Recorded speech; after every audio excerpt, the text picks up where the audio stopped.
건강한 사람보다는 환자에게 의사가 더 필요하듯이 예수님께서 이 땅에 오신 것은 이 땅이 건강하고 행복하고 온전한 세상이 아니라 많은 죄와 악으로 아프고 상처를 받은 세상이었기 때문에 주님이 오셨습니다. 사실 한때 초대교회는 예수님께서 이래서 오셨다는 것을 온몸을 걸고 싸워야 했을 정도로 그것이 중요한 문제가 되었습니다. 마찬가지로 오늘 교회가 이 땅에 있다는 것은 그러한 예수님의 뒤를 이어서 상처받은 세상, 죄악 가운데 있는 세상에 우리가 그리스도의 이름으로 참여하고 치유하고 새롭게 하기 위한 그런 사명을 우리가 가지고 있는 것입니다. 지난 한 주간 동안 우리는 정말 말도 많고 탈도 많았던 국회의원 총선거를 지냈습니다. 딱 한마디로 말하면 진짜 자고 일어나니까 세상이 바뀌어 버렸습니다. 선거라고 하는 것은 민주주의의 꽃이고 우리 세상을 새롭게 하고 규정하는 굉장히 중요한 요소였습니다. 전부터 많은 이번 총선의 중요성을 사회 각계각층에서 이야기를 했고 총선 결과에 따라서 새로운 세상이 펼쳐질 수도 있고 어려운 환경이 지속될 수도 있다는 그런 전망들이 많이 있었습니다. 사실 선거는 공정한 게임이 돼야 되는데 엄격히 말하면 권력, 돈, 조직, 언론 이 모든 환경이 민주화를 요구하는 세력들에게는 굉장히 불리한 엄격히 말하면 그런 환경이었습니다. 더군다나 새로운 세상을 추구해야 될 민주 세력들은 그 가운데서 또 분열이 되어서 많은 민주화를 요구하는 시민들에게 탄식을 자아내는 그런 상황이었습니다. 그래서 총선 전에 수많은 여론기관들에서 여론조사를 하면 이번 총선에서는 여당이 과반수 얻는 것은 당연한 것이고 180석까지 얻을 것이다. 그런 전망이 우세했었습니다. 180석이 중요한 것은 개헌을 할 수 있는 선이 300명 중에 180명, 5분의 3이기 때문에 그렇습니다. 개헌을 한다는 것은 우리나라의 비민주 세력이 오랫동안 가지고 있던 꿈, 즉 일본의 자민당 모델처럼 오랜 장기 집권을 가기 위한 중요한 선이 180선이었습니다. 그래서 많은 민주화를 요구하는 사람들은 제발 180석은 막아야 될 텐데 그런 것이 마음에 간직되고 있었고 심하게는 200석도 가능하지 않냐 이런 전망들이 막 나왔었습니다. 조금 과장된 전망이라 할지라도 실제 여론조사를 해보면 최소한 150석 과반은 넘길 것이고 170석 이상은 될 것이라는 것이 수많은 여론기관들의 공통적인 전망이었습니다. 이런 현실을 앞에 두고 저희가 참 근심을 많이 했고 또 총선을 위해 기도도 많이 했습니다. 우리 교회 주부에 계속 내면서 총선을 기도합시다. 또 수요일마다 모여서 우리가 개인을 위해서 교회를 위해서 사회를 위해서 기도하는데 반드시 들어가는 항목이 이번 총선에 하나님의 뜻이 이루어지기를 기도를 많이 했었습니다. 사전 투표도 독려를 많이 했고요. 제가 지난주에는 극단적으로 우리 청년들 투표를 많이 하라고 그랬고 투표하지 않는 친구하고는 어떻게 하라고요? 끊어버리라고 그렇게 말할 정도로 이번 총선의 의미가 많이 깊었던 것이었습니다. 투표 당일 기억나세요? 아침에 딱 일어나니까 하늘도 무심하시지 밤새 비가 왔고 창문이 뿌옇고 비가 계속 내리고 있어서 햇볕이 쨍하고 쬐야 젊은 사람들이 많이 모여가지고 투표로 올라갈 텐데 참 걱정이 많이 됐었습니다. 실제로 또 오전에는 투표율이 많이 낮게 나왔었고요.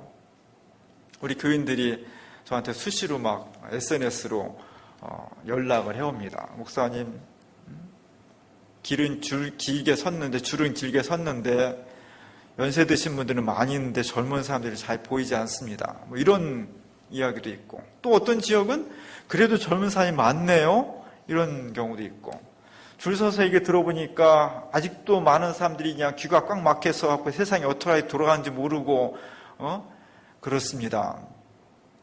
저도 걱정이 많이 됐지만 제가 그래도 목사니까 희망을 줘야 돼서 제가 이렇게 답변했습니다.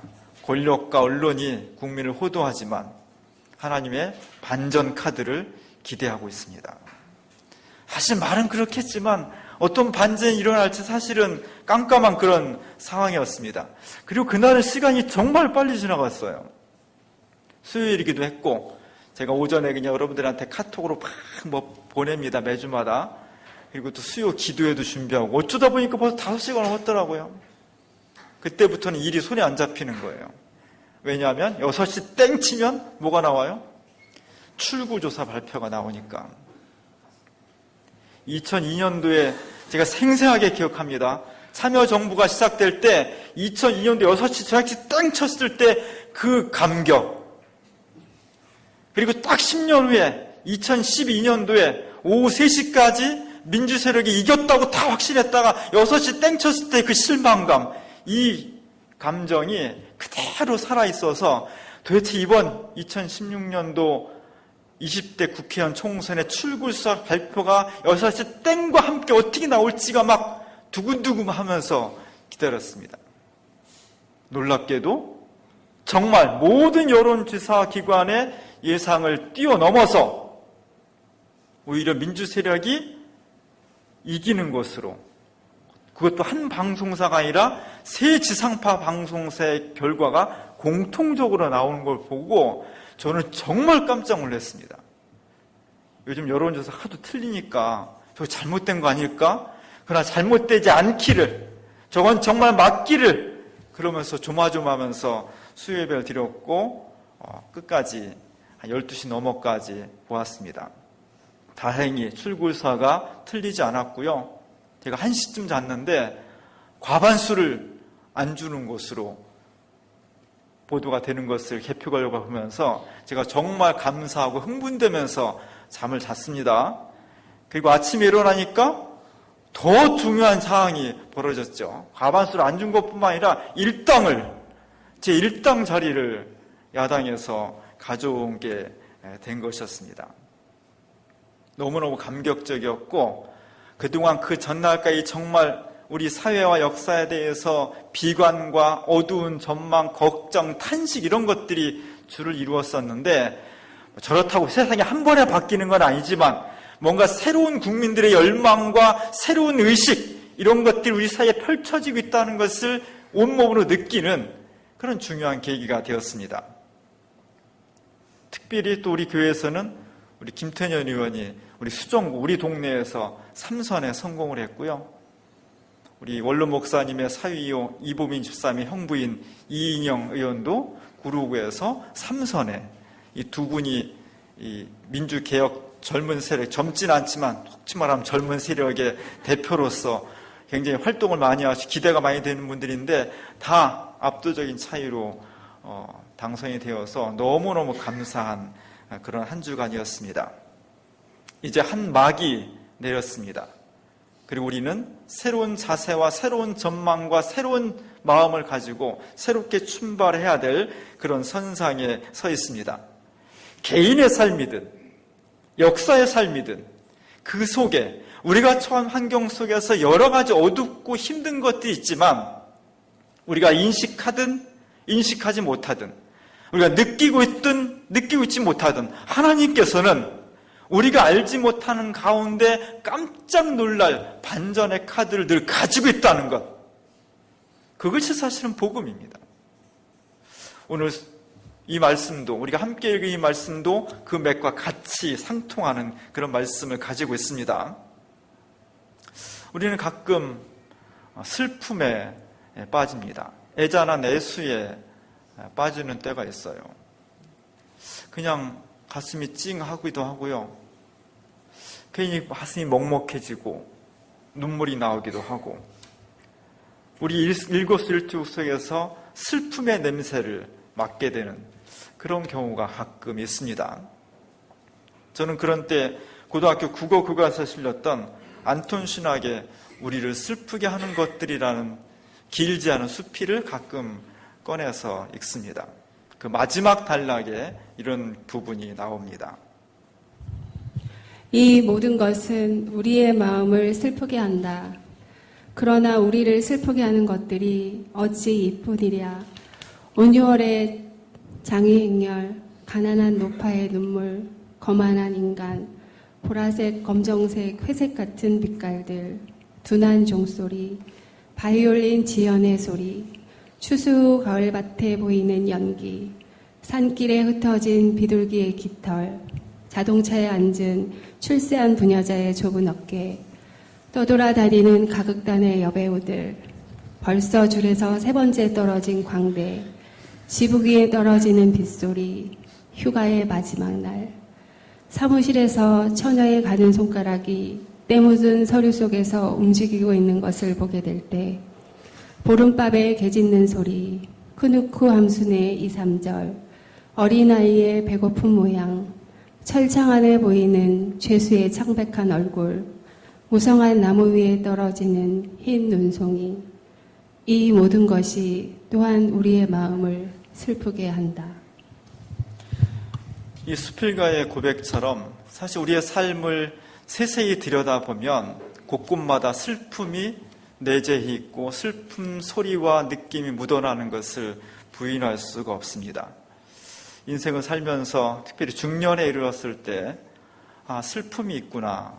내 삶에 슬픔이 묻어나는 것, 어쩌면 철이 드는 것입니다. 아니면 갱년기일 수도 있죠. 갱년기라고 꼭 나쁜 건 아니고 우리의 삶 속에 희망도 있고 건강도 있는 것 같지만 사실 그 내면을 들여다보면 내가 어찌할 수 없는 슬픔이 있다는 것을 온몸으로 느끼기 시작하는 것. 그래서 괜히 가슴이 먹먹해지고 눈물이 날 때도 있고 드라마 보다가도 울컥하고 눈물이 쏟아질 때도 있고 이런 것들이 사실은 슬픔의 모습입니다. 그런 슬픔의 맨 밑바닥에는 존재하는 것이 사라질 수밖에 없다는 것. 지금 내가 이렇게 먹고 살고 있지만 언젠간 나도 한 줌의 재로, 한 줌의 흙으로 돌아갈 수밖에 없는 비존재화할 수밖에 없다는 것을 몸으로 막 느껴지는 거예요. 그런 근본적인 슬픔의 원인이 내재해 있습니다. 이것을 막아보려고 옛날부터 진시황은 불로초를 구했고 요즘 사람들은 어때요? 보톡스도 맞고 몸에 좋다는 건 다 찾아먹고 막 냉동인간도 실험하고 하지만 그 어떤 방법을 동원해서도 내가 여기에 지금 있어야 하는데 있고 싶은데 언젠간 내가 쓰러질 수밖에 없는 존재라는 것에서 오는 슬픔, 그것을 생각으로가 아니라 이성으로가 아니라 내 몸으로 삶으로 느끼기 시작했다는 것, 그것에 슬픔의 원인이 있습니다. 바로 이렇게 개인의 삶과 역사 속에서 내가 그 슬픔을 막아보려고 하지만 잘 안 되는 것, 내 힘으로는 불가항력일 때, 그때 바로 복음이 작동하기 시작하는 겁니다. 복음의 능력이, 그리스도 우리 주신 복음의 권능이 우리 속에 있다는 것입니다. 오늘 바울은 아주 인간과 역사의 근원적인 것에서부터 아주 시시콜콜한 인간의 일상에 이르기까지 슬픔과 절망, 고통 속에 맞서는 복음의 능력, 복음의 권능을 우리에게 아주 격정적으로 토로해주고 있는 겁니다. 오늘 말씀해 보면 사도 바울이 큰 슬픔을 당하고 있습니다. 우리가 정말 느낄 수 없었던 격정적인 슬픔을 오늘 본문에서 토로를 하고 있습니다. 고린도 교인들한테 사도 바울이 2번째 편지를 보낸 겁니다. 오늘 말씀이. 그 말씀 속에 사도 바울이 당하고 있는 슬픔이 내재해 있습니다. 사실 사도 바울은 한 6개월 전에 고린도 교인들한테 첫 번째 편지를 보냈거든요. 지금 우리가 편지를 며칠 만에 계속 보내도 어려움이 없지만 옛날 다 인편으로 보내야 되는 상황에서 편지를 6개월, 1년도 안 돼서 2번째 편지를 똑같은 사람들한테 보낸다는 것은 흔한 일이 아니에요. 굉장히 어려운 겁니다. 그만큼 사도 바울이 긴급한 상황이었고 본인의 감정 속에 슬픔과 분노와 불안이 절박했다는 것을 표현해 주고 있는 겁니다. 고린도서 2장 5절과 6절에 보면 고린도 교회에 나를 근심하게 한 자가 있다는 거예요. 그것은 나뿐만 아니라 고린도 교회 전체를 근심에 빠뜨린 사람들이 있다는 겁니다. 그런 사람들은 어때? 벌 받는 것이 마땅하다. 이렇게 말할 정도로 지금 사도 바울은 굉장히 격정에 사로잡혀 있습니다. 성경을 읽어보면 어떤 사람이 고린도 교회에서 사도 바울에게 공개적으로 모욕을 주었어요. 사도 바울에게 공식적으로 아주 많은 사람이 보는 앞에서 상처를 주었습니다. 그것 때문에 사도 바울이 굉장히 가슴 아파하고 괴로워하고 잠 못 이루고 힘들어했어요. 그 문제 때문에 사도 바울이 편지를 씁니다. 2장 4절에 보면은 나는 마음에 큰 눌림과 걱정이 있어서 많은 눈물로 편지를 썼다. 그 사건 때문에 사도 바울이 막 상처를 받아가지고 마음속에 막 눌러 부담이 되고 스트레스가 되고 그 때문에 걱정이 되고 불안이 되고 그것 때문에 막 눈물이 막 흘러. 그런 가운데서 여러분에게 내가 편지를 썼습니다. 편지를 쓰고 나서 사도 바울은 그것으로만 기다리지 않고 사랑하는 제자 디도를 고린도 교회에 파송을 합니다. 지금 사도 바울과 디도는 에베소에 있어요. 소아시아, 터키 지방의 에베소에 있는데 그 먼 길을 돌아가지고 고린도 교회, 저 그리스에 있는 고린도 교회에 디도를 파송한 거예요. 내가 편지는 보냈지만 디도야 네가 가서 이 문제를 좀 해결해 보아라. 그리고 나한테 빨리 알려달라. 지금 같은 게 핸드폰으로 하면 되지만 사람이 걸어서 가야 되고 또 오려면 얼마나 시간이 많이 걸리겠어요. 사도 바울은 그걸 기다릴 수가 없는 거예요. 그래서 고린도와 에베소의 중간 지점인 빌립보까지 가요. 사도 바울이. 그걸 기다리지 못해서. 우리가 사도 바울은 얼마나 대인배입니까? 얼마나 뛰어난 사도입니까? 얼마나 존경받는 신앙인입니까? 그럼에도 불구하고 이 문제가 얼마나 절박하고 마음에 상처가 되고 불안했는지 잠도 못 자고 밥도 못 먹고 괜히 안절부절하고 일도 손에 안 잡히고 이러면서 디도를 기다릴 수가 없어가지고 중간 지점인 빌립보까지 가서 기다리게 되었다는 겁니다. 교회는 서로 상처를 주지 말아야 돼. 물론 요즘은 교인이 목회자에게 상처 주는 것보다 목회자가 교인들에게 상처 주는 경우도 많이 있습니다. 저도 돌이켜보니 여러분들한테 상처를 많이 줬을 것 같아요. 내가 잘 몰라서 그렇지. 혹시 저한테 상처받았으면 그냥 널리 용서를 해주시기 바랍니다. 교회는 서로 상처를 주는 교회가 되면 안 돼요. 상처를 치유하는, 세상에서 상처를 받았지만 교회에 와서 상처를 서로 보듬고 치유해주는 공동체가 될 때 진정한 그리스도의 교회가 될 수 있는 겁니다. 고린도 교회 교인들은 왜 사도 바울에게 모욕을 주었을까요? 어떤 상처를 주었을까? 고린도에는 교회가 없었습니다. 근데 50년대, AD 50년대에 사도 바울이 가서 복음을 전하고 막 사람들을 모아가지고 처음 듣도 보도 못한 예수는 그리스도는 복음을 막 전한 거예요. 얼마나 어려웠겠어요. 그럼 어쨌든 뭐 5명, 10명, 20명, 30명 이렇게 모인 겁니다. 거기서 사도 바울은 열정적으로 복음을 전했고 예수는 왜 그리스도인지, 그리스도인이 살아간다는 뭔지, 교회는 뭔지 열심히 가르쳤습니다. 그런 소문이 나니까 어느 순간에 예루살렘에 있던 유대인으로서 예수를 믿었던 몇 사람들이 고린도 교회를 찾아온 거예요. 그러면서 교인들한테 이렇게 말하는 겁니다. 우리는 예수 그리스도의 복음의 출생지인 예루살렘에서, 지금으로 말하면 저 높은 곳에서 온 사람들입니다. 우리가 와서 보니까 여러분을 가르친 저 바울이라는 사람 사도가 아니에요. 그 사람은요, 예수님을 본 적도 없고요. 다른 제자들처럼 직접 모신 적도 없고, 내가 신앙생활 하는 거 보니까 여러분들은 막 신비체험이나 황홀경도 없고, 막 이런 얘기를 하는 겁니다. 이들이 오기 전까지는 고린도 교회가 사도 바울을 중심으로 굉장히 은혜가 넘치고 하나의 교회였는데 예루살렘에서 온 이 그리스도인들이 사도 바울의 사도성을 부정하고 사도 바울이 잘못됐다고 얘기하니까 사람들 마음이 움직여버린 거예요. 다는 아니지만. 그러면서 교회가 균열이 생기게 된 것입니다. 오늘 제가 주부에 실은 틴토레토 1565년 정도에 그린 바울의 순교라는 그림이 있어요. 바울은 결국 로마에서 순교를 당합니다. 저는 이 그림에 정말 가슴 아픈 것이 바울의 등짝이었어요. 바짝 마른, 진짜 저랬는지는 모르겠어요. 화가가 상상해서 그린 거니까. 바짝 말라서 뼈가 막 두드러진 그런 모습. 두 손은 쇠사슬에 차 있어서 그러나 하늘을 향해서 기도하는 저 모습. 그리고 그 옆에는 그의 목을 치기 위해서 사형수가 칼을 막 내리치려는 순간입니다. 정말 다행인 것은 저 화가가 사형수의 칼을 두 손으로 잡고 있는 것을 그렸어요. 두 손으로 잡고 목을 치면 한 번에 그래도 떨어질 수 있겠지요. 저게 은총입니다. 사형 당하는 입장에서는 만약에 한 손으로 잡고 쳐서 힘이 약해가지고 반만 떨어졌다든지 한 번에 안 죽었다든지 이러면 또 쳐야 돼. 사형수에게는 한 번에 죽는 것이 은총일 정도로 순교자들의 고통과 가슴 아픈 것이 있는 겁니다.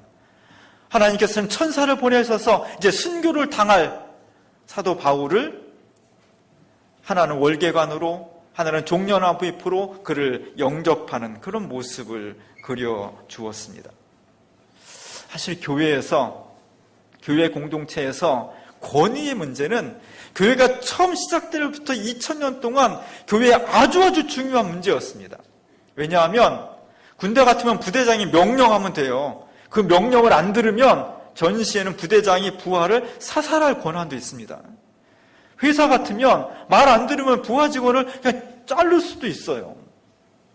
교회는 사실은 영적으로 세상과 전쟁을 하는 것 같은 그런 그리스도의 군사라는 표현이 나올 정도로 굉장히 중요한 질서가 있는 겁니다. 근데 교회는 회사도 아니고 부대도 아니기 때문에 말을 해도 안 듣는 경우가 너무 많아요. 그래서 초대교회로부터 영적인 공동체인 기독교 교회 속에 권위의 문제는 대단히 중요한 문제였습니다. 사도 바울의 글을 읽어보면 곳곳마다 나는 사도입니다. 나는 그리스도를 직접 만난 사도입니다. 이걸 무지무지하게 강조해요. 왜? 사도이면 어떻고 아니면 어때요? 예수 복음 전하는데 우리는 지금 이렇게 생각할 수 있지만 초대교회 상황에서 사도인 것과 아닌 것은 하늘과 땅 차이였던 겁니다. 바울이 무슨 권세를 가지고 싶어서가 아니라 그래야만 그 복음이 사람들을 움직일 수 있는 권능을 가지고 있기 때문이에요. 그 사도의 권위를 지금 예루살렘에서 온 유대 그리스도인들이 다 부정하는 겁니다. 그리고 더 나아가서 이런 부정을 해요. 사도도 아닐 뿐더러 황홀경도 없고 신비체험도 없을 뿐만 아니라 사도 바울은 너무 못생겼어. 이런 얘기도 하는 거예요. 전설에 의하면 사도 바울은 머리가 많이 벗겨졌다고 그래요. 저렇게 벗겨있는지는 모르겠지만 많이 벗겨졌고 얼굴도 그렇게 호남형이 아니었다고 합니다. 사도 바울의 글을 읽어보면 굉장히 논리적이에요. 근데 말은 굉장히 더듬거렸던 것 같아요. 사람이 글도 잘 쓰고 말도 잘하면 얼마나 좋겠어요. 근데 대부분 글 잘 쓰는 사람은 말 잘 못하는 사람도 있고요.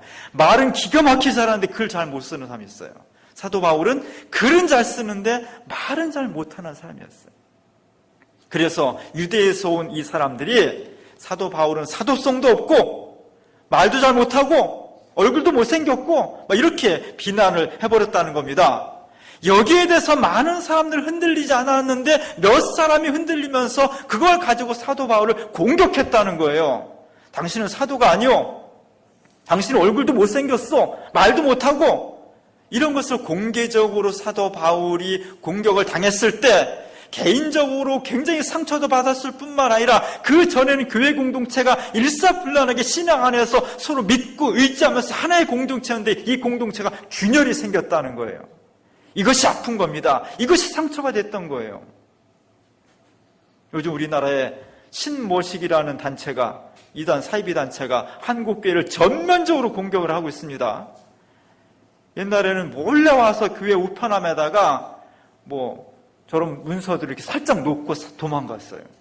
지금은요 자주 우편물이 와요. 우리 보고 글로 넘어오라는 거예요. 아무거나 딱 이름 박혀서 나오고요. 보내는 사람 이름도 쓰고요. 요즘은 자기 주소까지 다 박아서 온 전국 교회 다 보내고 있어요.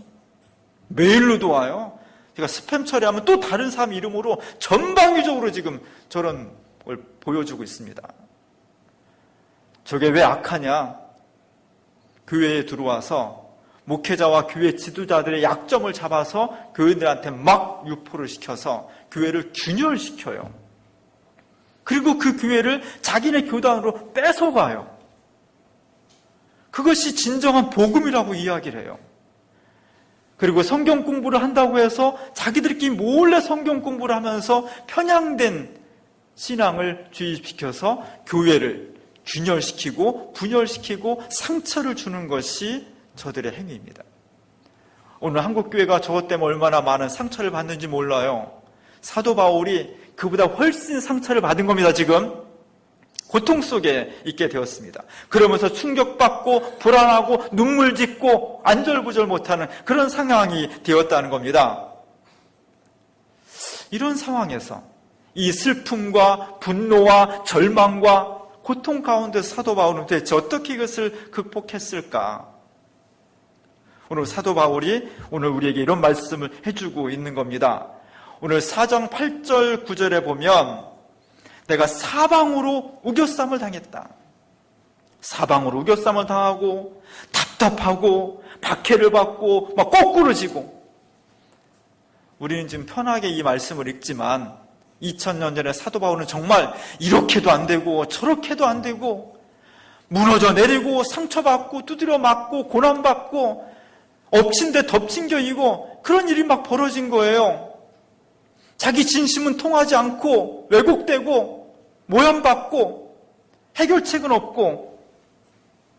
오늘 이 말씀은 사실은 하나의 수사학이 아니라 사도 바울이 처한 진짜 현실을 말하고 있는 겁니다.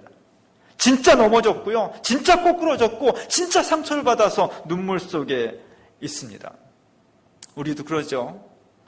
몸도 아픈데 돈도 없고 애를 힘들게 하고 이렇게도 안 되고 저렇게도 안 되고 엎친 데 덮친 격으로 막 쏟아져 나올 때 그때 우리 나도 모르게 이런 생각이 들어요. 그만하고 싶다. 이제는 좀 쉬고 싶다. 뭐 이런 생각들. 그런 생각들이 막 드는 거예요. 오늘 사도 바울이 그런 상황에 몰려 있다는 것입니다. 근데 놀라운 것은 이렇게 사방팔방에 해결책이 안 생기고 슬픔과 분노와 절망 가운데 있던 사도 바울이 오늘 4장 7절에서 이런 고백을 하고 있는 겁니다. 우리는 질그릇인데 금그릇도 아니고 도자기도 아니고 막 빚어맞은 싸구려 질그릇인데 그곳에 우리는 보배를 간직하고 있습니다. 저나 여러분이 다 질그릇이죠. 그리스도인은 다 질그릇입니다. 정말 보잘것없는 사람들인데 하나님께서 그곳에 보배를 담아주셨다는 거예요. 너무나도 소중한 보물을 담아주셨다는 겁니다. 우리는 그런 사람이에요. 우리가 보배를 간직하고 있는 너무너무 소중한 사람들이에요. 그 보배가 뭐냐? 10절에 보니까 우리가 항상 예수의 죽음을 몸에 짊어지고 있다. 보배면 다이아몬드나 금이나 막 이런 거에 우리가 속이 편한데 우린 그러고 싶은데 오늘 사도 바울이 이야기하는 것은 우리가 갖고 지고 있는 보배는 다른 것이 아니라 예수의 죽음이라는, 예수의 죽은 몸이라는 보배라는 거예요. 내 몸에 돈을 많이 가지고 있으면 그 사람은 부자예요. 내 몸에 막 생명이 막 넘치면 그 사람은 건강한 사람이에요. 내 몸에 막 주머니에 쓰레기가 많이 있으면 그 사람은 쓰레기 담고 있는 사람이에요. 내 몸에 그리스도의 죽음을 가지고 있으면 그 사람은 죽은 사람과 같은 거예요. 근데 오늘 사도 바울은 죽은 사람과 같은 죽음을 간직하고 있기 때문에 너는 죽은 사람에 이렇게 규정을 받아야 되는 우리가 보배를 간직하고 있는 삶이라는 거예요. 이게 기독교의 진리의 역설입니다. 이게 너무나 소중한 거예요. 세상 사람들이 보면은 너는 죽은 몸을 간직하고 있으니까 당신은 죽은 사람 이렇게 규정을 해야 맞는 거예요. 근데 우리는 예수의 죽은 몸을 가지고 있는데 그것이 보배라는 거예요. 사방으로 우겨쌈을 당하고 엎친 데 덮친 경우 이제 그만하고 싶다고 포기하고 싶은 사람을 살릴 수 있는 힘, 그것이 다른 곳에서 오는 것이 아니라 바로 죽은 몸, 그리스도의 죽은 시체, 그것을 간직하고 있는 그곳에서 새로운 역사가 펼쳐진다는 것입니다. 그것이 어떻게 가능하냐? 그것이 바로 모든 슬픔, 모든 절망, 모든 죽음에 이겨낼 수 있는 근거로서의 부활. 우리가 믿는 것은 십자가 달리신 예수 그리스도를 믿는데 그 예수 그리스도가 죽음으로 끝난 것이 아니라 부활하셨다는 거예요. 오늘과 부활절을 사는 것은 바로 그 부활하신 예수 그리스도가 내 속에 있다는 거예요. 그 부활하신 예수 그리스도가 십자가 달린 그 모습 그대로, 그 모습 그대로 내가 간직하고 그것을 지키고 있으면 언젠가 하나님께서 그 죽음을 이기시고 그곳에서 부활의 예수 그리스도를 꼽히게 한다는 것입니다. 우리가 믿는 것은 바로 그거예요. 그래서 오늘 4장 10절에서는 예수의 생명이 또한 우리 몸에 나타나게 하신다는 거예요. 방법은 십자가 달신 예수 그리스도를 놓지 말자는 겁니다. 그분을 내 속에 담고 있자는 겁니다. 사람들이 다 그것을 싫어해서 버리고 싶어 하지만 질그릇 같은 우리 속에 하나님께서 십자가 달려 죽은, 너무나 처참한, 너무나 끔찍한, 너무나 슬픔, 너무나 절망적인 어두운 그것을 담아주셨다는 거예요. 사실 우리도 싫지요. 그러나 그것을 끝까지 포기하지 않고 잡고 간직하고 그것을 가지고 있는 사람들에게 3일이 지나면, 그 어둠의 시기가 지나면 하나님께서 반드시 그곳에서 새로운 생명으로, 새로운 부활로 우리를 일으켜 주신다는 것, 우리가 그걸 믿는 거예요. 그것이 복음의 능력입니다. 오늘 우리에게 그것이 필요해요. 내 속에 어둠이 있습니까? 내 속에 고난이 있습니까? 내 속에 사도 바울처럼 사방이 다 막혀 있고 이제 그만하고 싶다, 그런 마음이 저절로 드십니까? 그때가 바로 내 속에 있는 하나님께서 질그릇 같은 아무것도 아닌 것 같은 내 속에 담아주신 그리스도의 죽음을 내 몸에 지니고 다시 그곳에서 부활을 살려내야 될 정확하고 중요한 시기입니다. 오늘 사도 바울은 우리보다 훨씬 어려운 상황에 있었지만 그 슬픔과 격정적인 분노에 절망하지 않고 자신의 삶을 새롭게 꽃피울 수 있었습니다. 그것은 사도 바울의 지식이 아니라, 사도 바울의 건강이 아니라 그가 가지고 있었던 예수 그리스도의 죽은 몸을 내가 짊어지고 있었기 때문에 그 죽음을 하나님께서 부활로 새롭게 살려낸 것입니다. 오늘 우리의 삶 속에, 오늘 우리의 사회 속에 십자가에 달리신 그리스도의 몸이 부활할 수 있기를 바랍니다. 간직하고 고백하고 끊임없이 되살려냄으로써 반전 카드를 우리의 삶과 개인과 역사 속에 언제나 준비하고 계신, 죽음을 반전시켜서 생명으로 옮기시는 그 놀라운 역사가 바로 오늘 우리의 삶, 우리의 가정, 우리의 일터, 우리의 사회 역사 곳곳에서 새롭게 펼쳐질 수 있기를 부활하신 주님의 이름으로 간절히 축원합니다.